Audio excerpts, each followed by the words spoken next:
Opening a restaurant can feel a bit like a reality show, like a new location. When you're the first crew of a new restaurant, it's like a lot of people are untested, but because you train or go through training with them, you may get to know them a bit.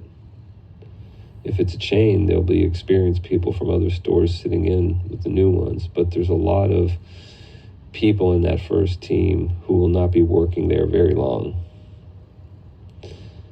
And then there are a few who will stay there for decades. If the place was like a river of employees, these people would be the rocks around which the others appear and vanish. This can probably be generalized to almost any public-facing business. Working with the public gives you a sense of the behavioral variations between people.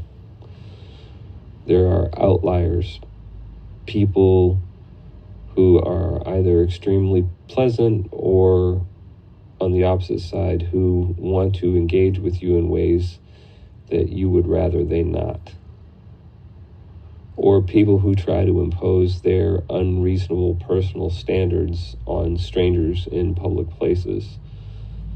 This is a person who accosts a stranger for doing something that's harmless and legal, but deemed offensive by them.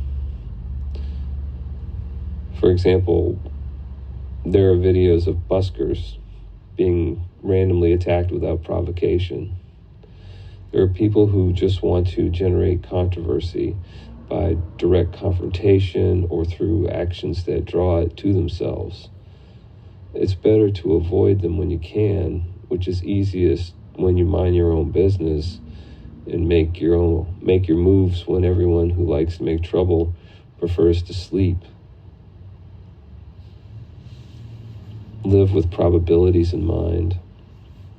If you don't have a problem with a contentious person directly, they will have a problem with someone else in your presence, and it could put you in a situation that you didn't ask for.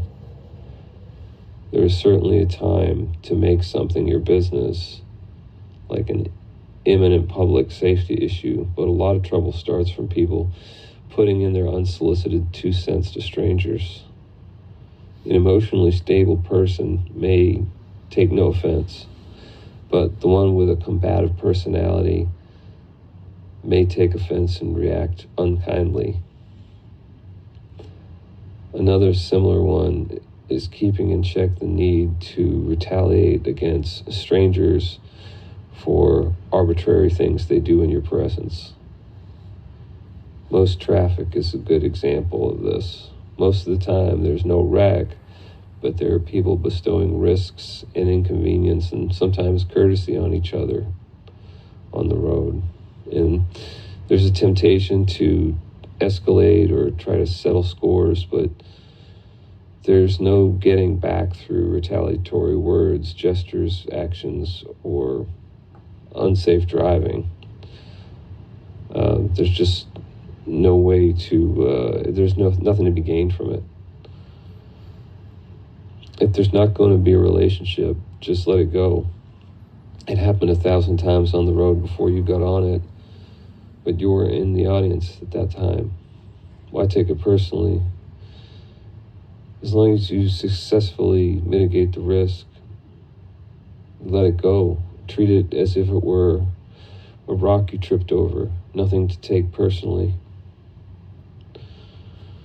Driving defensively is the best thing you can do when among reckless drivers. Consider the worst possible scenario, the dumbest thing that the other driver could do, and be primed to mitigate that risk and come up with a predetermined reaction to it. And keep doing that exercise as conditions change in your 360-degree radius. You're watching in all directions. One time when I was in school, a state trooper came into our class and talked about 360-degree driving. He said you have to be aware of everything going on in the front, rear, on both sides. And then the 2-second rule is a fairly important tool. If you think about it, if you have 2 tailgaters back to back with a third car in the lead, if the lead car has only 1 tailgater behind them and they have plenty of space in front of themselves, they can introduce their stop early enough to their tailgater to give them time to react and slow down. They can lend some of their space to the tailgater behind them. But if there's another tailgater behind that tailgater, that second tailgater won't be able to react in time unless they can see what the first car is doing. But when someone subjects you to their bad driving, it's best just to create or allow distance and let it go. Never attempt to obstruct another driver. I try to let them go by as safely as possible, using my signals to show intent. There's no ongoing relationship with this person, and your reaction is not going to change anything for the better. Is it worth prison, getting sued, or going to jail, the hospital, or the morgue? It's best to let things go. If you have enough altercations with strangers, you'll eventually run into the wrong one who lives deep in their mind, who'll start plotting against you, or just react and kill you outright. Someone like that math professor who mailed all those Jokey Smurf presents. It's alleged that an experiment was done on him when he was at university, where people were paid to attack him verbally. Strangers engaged him in constant arguments, and they were arguments that the experimenters had engineered to a certain effect. Those experiences can be ruminated on and color the state of being.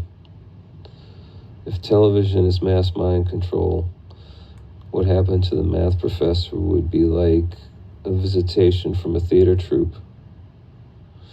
With the internet, the constant bombardment of the mind with argument on a mass scale can be facilitated by algorithms. Huge swathes of the population are subject to conditioning via online exposure to animus directed at some facet of their identity, and create similar conditions in many people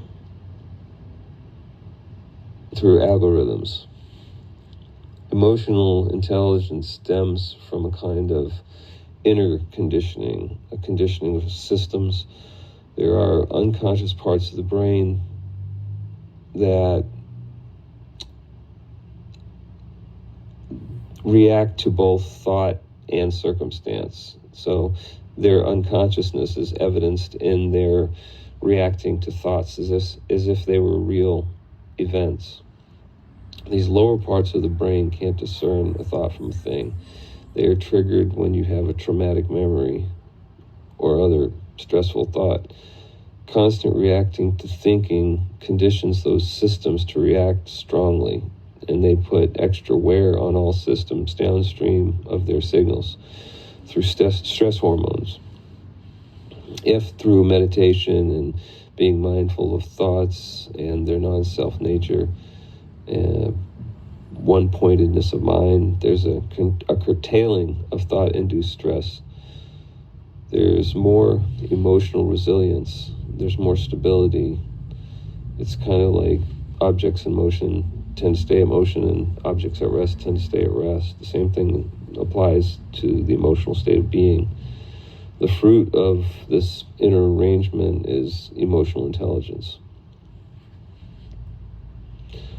The less time you spend interacting with people face to face, the higher the percentage of time spent with the idea of them versus time spent with the actual them. And this can be extended to the strangers we move among each day. If we don't interact with them directly, our idea of them could be the one that was conditioned into our minds through institutions that are controlled by interested parties.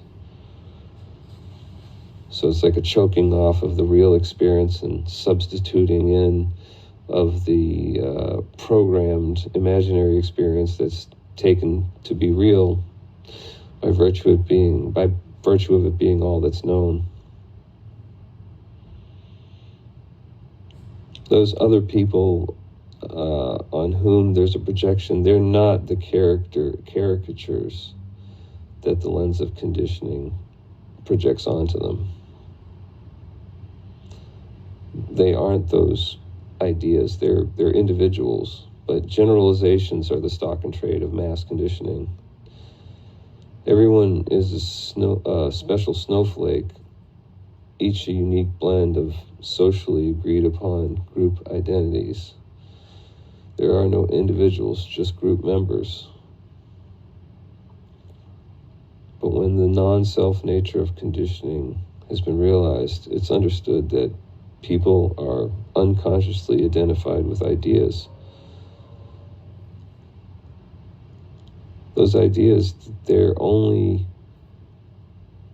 accepted because they were the first presented.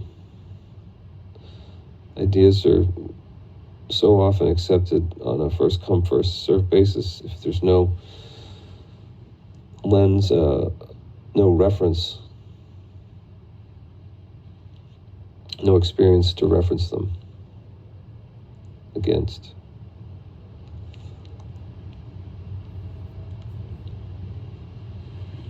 So, emotional intelligence is the fruit of presence, of spiritual practice,